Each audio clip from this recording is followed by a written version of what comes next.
welcome to the Kali Linux installation or setup. Took a while for it to download. It took ages, maybe 2 or 3 hours. But another executive decision. I think we'll just stick to downloading it this way through UTM. So just to remind you, click on the arrow there and click on download pre-built, and just download Kali from here. This one here, and just open in UTM. This is the best way that I've done it, because the other way seems like there's some issues that can be solved, but why make ourselves work hard when we've got that easy solution? So yeah, it took full 4 hours though. It's the only issue. So maybe just before you go to sleep or you go off to work and you're at home, maybe just get that going. But I'm going to cancel that because I've already got Kali Linux here. The good news is, once it's downloaded and we get to this stage, should be smooth sailing. It should be the easiest one out of all of them. So let's just press play and see what happens. If there's any troubleshooting, we can do some troubleshooting, no problems. Just remember though, there might be, and it looks good by the way, so just press enter here. Just remember that if you have another virtual machine running in the background, there might be some issues. So I'll just have I think we've got 4 gigs of RAM. So what I'm going to try and do, because the most important 2 virtual machines that we need is Kali Linux and Metasploitable, because this is the bulk of the tasks that we'll be performing, bulk of the labs that we will be going to do. But let's just get Kali Linux up and running. We'll do Kali and for the username and Kali as the password. And that is looking really, really, really good. I'm happy. Excellent, excellent. So we've got Kali, which is at 4 gigs of RAM.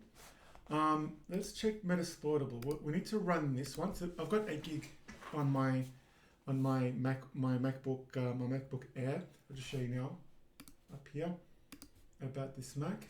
Yeah, so I've got 8 gig on this M1 series chip. An absolutely amazing laptop, but only 8 gigs at the time.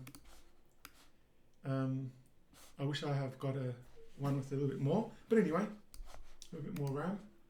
I'm trying to get Metasploitable up and running. See how that goes.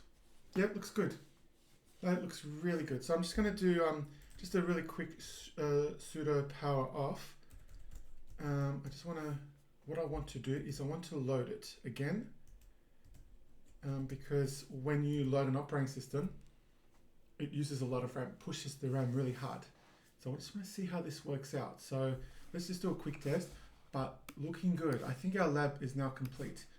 But if I was to run Windows 11 now, it won't work, it won't run, or some sort of issue will appear. I don't know, it's unpredictable what would happen.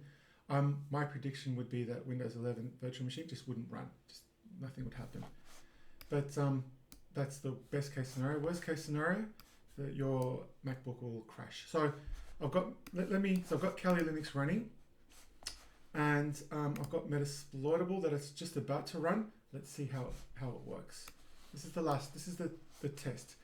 If you can get Kali Linux and Metasploitable running, and you can't get Ubuntu and Windows 11 running, fine, I'm happy. We can live with that.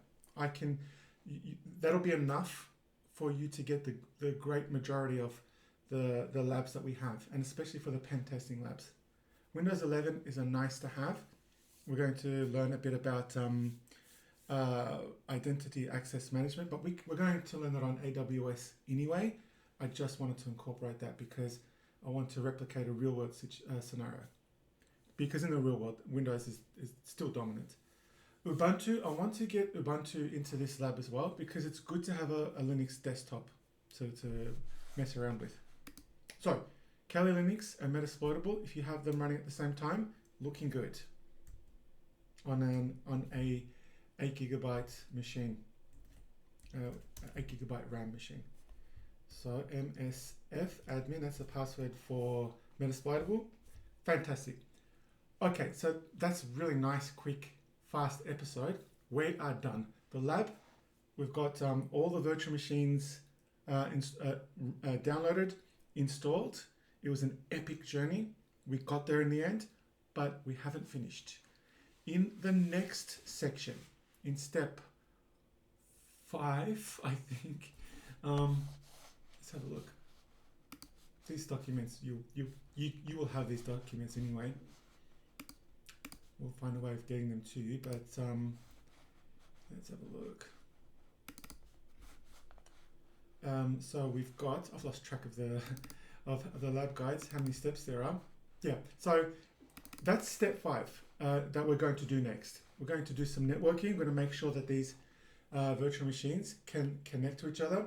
We'll do a little bit of testing, make sure that we can do stuff between the Metasploitable and the Kali Linux machine.